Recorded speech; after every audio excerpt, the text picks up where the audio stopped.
Breaking news చూస్తున్నాము. అరుణాచలం అఘాయిత్యం పైన సీఎం విజయ్ సీరియస్ అయ్యారు. విచారణ వేగవంతం చేయాలంటూ పోలీసులకు ఆదేశాలను జారీ చేశారు. మహిళలను కన్నెత్తి చూస్తే కఠిన చర్యలు తప్పవని వార్నింగ్ ఇచ్చారు. భద్రతా విషయంలో రాజీ పడే ప్రసక్తే లేదంటూ సీఎం విజయ్ మాట్లాడుకొచ్చారు. రాష్ట్ర వ్యాప్తంగా మహిళల రక్షణపై విజయ్ ప్రత్యేక సమీక్షను ఆయన నిర్వహించబోతున్నారు. ఆయన మేనిఫెస్టోలో ఎన్నికలకు రాకముందు మహిళల భద్రత కోసం ఒక స్పెషల్ వింగ్, ఒక స్పెషల్ టీంని ఏర్పరిచే కార్యక్రమం మొదలు పెడతానన్నారు. దానిపైన ఇప్పుడు ఇమీడియట్గా దాన్ని ఏర్పరచాలి అంటూ ప్రభుత్వ అధికారులకు ఆదేశాలను కూడా జారీ చేసినట్టు తెలుస్తుంది.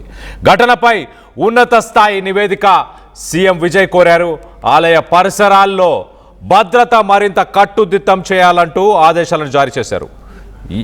యాత్రికుల భద్రతకు అదనపు చర్యలు చేపట్టాలి అని నిర్ణయం తీసుకున్నారు. ప్రత్యేక పోలీసు బృందాలతో దర్యాప్తుని ముమ్మరం చేయబోతున్నారు. అరుణాచలం పౌర్ణమి గిరి ప్రదక్షిణలో గత నెల 30, 31 ఈ 2 తారీఖులలో 2 యువతుల పైన 11 మంది అఘాయిత్యానికి పాల్పడ్డారు. కేసులో 8 మందిని పోలీసులు ఇప్పటిదాకా అరెస్ట్ చేశారు. పట్టుబడ్డ వారిలో ఒక మైనర్ కూడా ఉన్నట్లు సమాచారం వస్తుంది.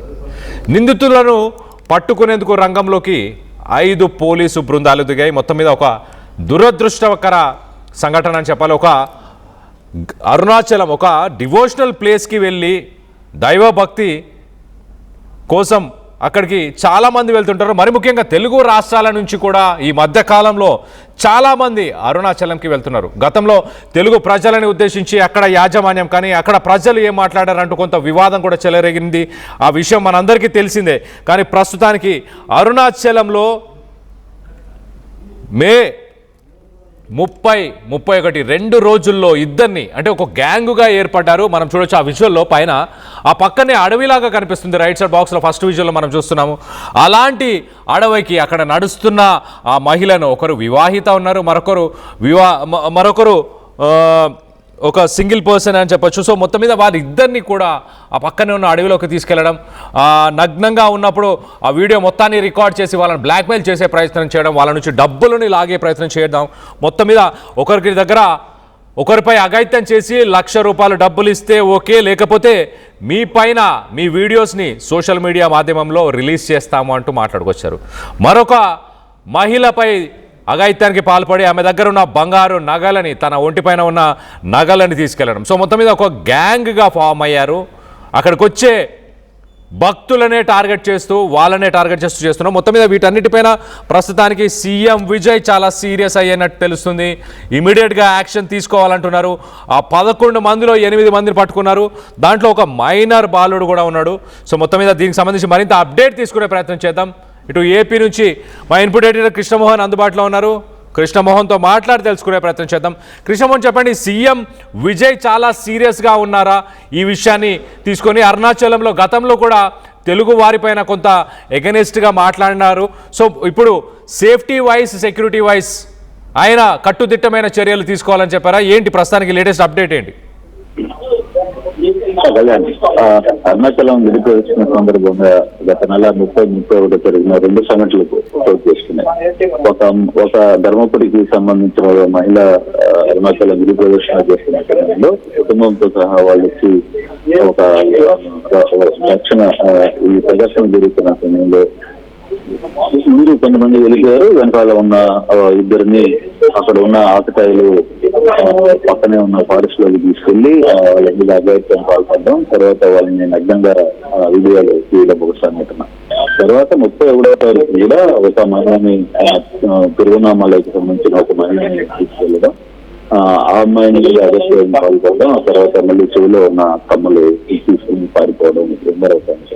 30వ తారీఖు జరిగిన సంఘటనలో ఎవరైతే వీడియోలు తీశారో మరుసటి రోజు ఆ మహిళకి మీ వీడియోస్ మొత్తం కూడా మాకు ₹1,00,000 డబ్బులు వేసిపోతే వీడియోస్ అంతా కూడా సోషల్ మీడియాలో పెడతామని బెదిరించిన నేపథ్యంలో ఆ మహిళ భయపడి ₹4,000 ముందుగా ఇవ్వడం, ఆ 4,000 తీసుకున్న తర్వాత పోలీసులకి కంప్లైంట్ చేయడంతో కొంత సీరియస్ అయింది. తర్వాత మళ్ళీ 31వ తారీఖు జరిగిన మరో మహిళకు సంబంధించిన వ్యవహారంలో అక్కడ కూడా వాళ్ళని యువతి చెవికి ఉన్న 2 గ్రాముల బజారు కొమ్ములు లేకపోవడం, తర్వాత మళ్ళీ ఈ నేపథ్యంలో ఈ ఆహారంలో 2 ఇష్యూస్ 30 జరిగిన 2 విషయాలు నేపథ్యంలో నేరుగా వాళ్ళు ఈ ఆహారం విజయ్ దృష్టికి వెళ్ళడం, ఈ ఆహారాన్ని చాలా తీసుకుంది డిపార్ట్మెంట్. విజయ్ కూడా చాలా కఠినమైన నిర్ణయాలు ఇచ్చారు, ఆదేశాలు జారీ చేసిన నేపథ్యంలో ఇప్పటికే 5 బృందాలుగా ఏర్పడ్డారు. మొత్తం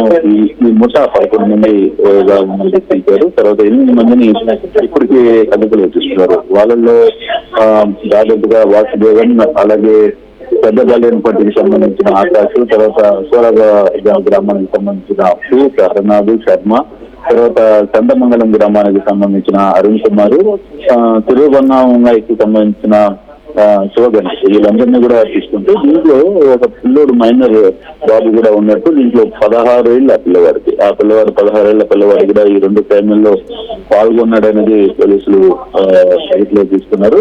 అయితే మరో నలుగురు మాత్రం ఖరారులో ఉన్నారు. ఈ నలుగురు కోసం 5 బృందాలు వస్తున్నాయి. అయితే సీఎం ఈరోజు ఉదయాన్నే సమీక్ష కూడా చేశారు విజయ్ మాట్లాడుతూ దేవాలయాల దగ్గర భద్రతా వ్యవహారంలో ఉపేక్షించేది లేదు, ప్రధానంగా ఏ దేవాలయాల దగ్గర అయినా సరే ఇటువంటి సంఘటన జరిగి ఉపేక్షించను అని చెప్తున్న నేపథ్యంలో దాదాపుగా 5 బృందాలని ఇప్పుడు ఉంచారు. 5 బృందాలు కోసం ఉంటున్నాయి. దాదాపుగా అంటే బహుశా ఈ రోజు రేపటి లోపల వీళ్ళని పట్టుకుంటామని పోలీస్ శాఖ కూడా చెప్తోంది.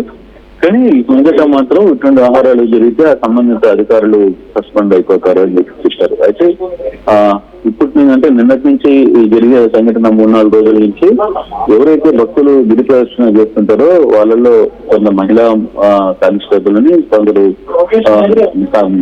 జెంట్స్ కూడా కానిస్టేబుల్ ని మఫ్టీలో పెట్టి అసలు ఎవరు ఏం జరుగుతుంది అనేది చెక్ చేస్తున్నారు. ఇది రెగ్యులర్ గా జరుగుతుందా లేదు ఆ రోజు జరిగిన సంఘటన, ఇది ముఠ కేవలం యొక్క పనే చేసిందో పరగడి ఏమైనా చేసిందా అని అంశాలుగా పూర్తిగా దృష్టి పెడుతున్నారు. ఆ దిశగా దీని విచారణ అయితే జరుగుతుంది. కళ్యాణ్.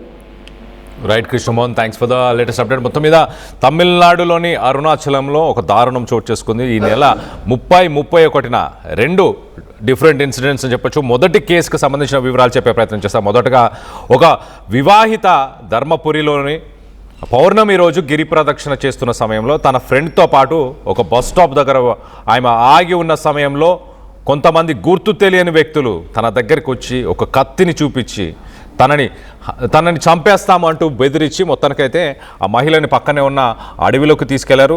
ఆమె పైన అఘాయిత్యానికి పాల్పడ్డారు. దాని తర్వాత వాళ్ళందరూ ఆమెకు సంబంధించిన న్యూడ్ ఫొటోస్ అలాగే వీడియోస్ తీసి తన దగ్గర 1 లక్ష రూపాయలు డిమాండ్ చేసి డబ్బులని ఎక్స్టార్ట్ చేసినట్టు తెలుస్తుంది. డబ్బులను కూడా మరో పక్కన సెకండ్ కేసు ఒకసారి మనం చూస్తే 23 సంవత్సరాల ఒక మహిళ తను ఒక బస్ స్టాప్ దగ్గర అయ్యంపాల్యం అనే బైపాస్ రోడ్డు దగ్గర గిరి ప్రదక్షిణ చేస్తున్న సమయంలో అక్కడికి గుర్తు తెలియని కొంతమంది దుండగులు అక్కడికి చేరుకున్నారు. తనని కూడా సేమ్ స్టైల్లో ఇదే స్టైల్లోనే అంటే ఒక కత్తిని చూపించి తనని కూడా భయపెట్టే ప్రయత్నం చేశారు. మొత్తం మీద తన పైన కూడా ఒక అఘాయిత్యానికి పాల్పడ్డారు. వీరందరినీ అరెస్ట్ చేయడానికి ప్రస్తుతానికి తమిళనాడు సీఎం విజయ్ చాలా సీరియస్ యాక్షన్ తీసుకోమన్నారు. ఆ 11 మందిలో 8 మందిని ప్రస్తుతానికి పోలీసులు గుర్తించారు, పట్టుకోవడం కూడా జరిగింది. దాంట్లో ఒక మైనర్ కూడా ఉన్నట్టు తెలుస్తుంది.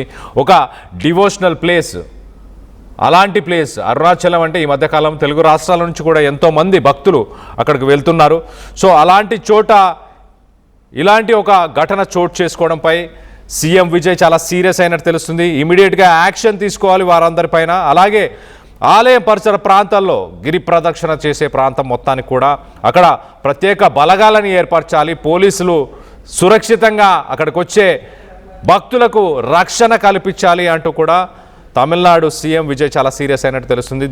ఈ ఘటనకు సంబంధించి మీ అభిప్రాయాలు ఏంటి అనేది కింద కామెంట్ రూపంలో తెలియపరచండి. అలాగే సీఎం విజయ్ టీవీకే పార్టీకి సంబంధించిన మేనిఫెస్టోలో కూడా మహిళల భద్రతకు సంబంధించి ఒక టోల్ ఫ్రీ నంబర్ 24 గంటలకి ఒక టోల్ ఫ్రీ నంబర్ని అలాగే ఒక ప్రత్యేక విభాగాన్ని తీసుకువస్తాను అంటూ కూడా ఆయన ఎన్నికలకు ముందు ఆయన వాగ్దానం చేశారు.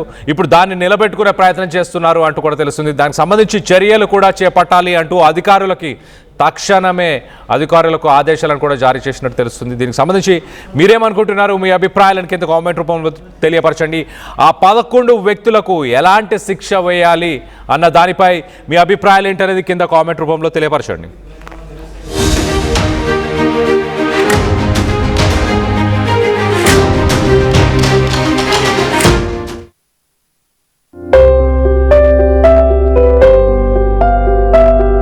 చిన్న చిన్న ఆనందాలు 35 ఏళ్లుగా నా జీవితంలో లేవు. 35 ఏళ్లుగా నేను డైపర్లలో బ్రతికాను. 6 సెంటీమీటర్ల ఫిస్టులా నా మూత్రాశయంలో లీక్ కారణమైంది. ఎవరూ నాకు సహాయం చేయలేకపోయారు. AINUలో వైద్యులను కలిసే వరకు. అక్కడ వారు రోబోటిక్ శస్త్రచికిత్సతో నాకు పరిష్కారం ఇచ్చారు. వారు నా ఆత్మవిశ్వాసాన్ని కూడా తిరిగిచ్చారు. Precision Care makes it possible. The Center for Robotic Surgery at AINU. At KLA Global Business School, we turn the students of today into the leaders of tomorrow. Global KL Business School.